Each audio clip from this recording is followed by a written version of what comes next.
குறிப்பா இந்த அம்மா பேசும்போது நம்ம பையன் பெருசா மதிக்கவே மாட்டான். அப்டேட் கேட்டாலும் பெருசா கொடுக்க மாட்டான். 2 பேரும் சேர்ந்து ஒர்க் பண்ணணும்னு சொன்னாலும் கண்டுக்கவே இல்ல. ஆனாலும் நோ சொல்லல. கட் பண்ணி இப்போ நம்ம ஹீரோவோட செல்ல காட்டுறாங்க. அந்த அம்மா வருது. பார்த்தா ஒரு சின்ன குடோன் மாதிரி இருக்குது.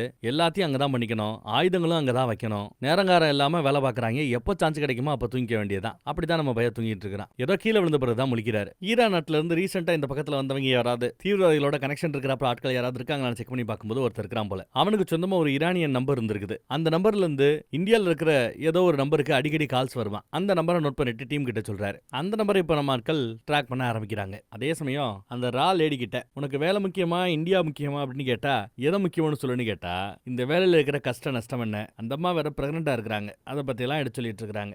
நேரத்துக்கு வீட்டுக்கு போக முடியாது, புள்ள குட்டிகளை பார்க்க முடியாது, லீவு கிடைக்காது, சாட்டர்டே சண்டே வேலை பார்க்கணும், ஒரு நாளைக்கு 8 மணி நேரம் வேலை எல்லாம் கிடையாது, 24/7 எப்ப கூப்பிட்டாலும் போகணும் வைக்கணும். சோ வேலை மேலையும் பெருசா ஆர்வம் இல்ல. நாளப்பட ஏதாவது பிரச்சனைனா நம்மள கழட்டியும் விட்டுரு இந்த நாடு. ஐ மீன் நாட்டுல இருக்கிற உயரதிகாரிங்க. இதுல நான் என்னத்தை சொல்ல அப்படிங்கிறப்பல புலம்புது அந்த அம்மா. அதே மாதிரி ஏதோ ஒரு ஹோட்டலும் இதுல கனெக்ட் செய்யப்பட்டிருக்கிறது நினைக்கிறேன். அந்த ஹோட்டலை கண்டுபிடிச்சு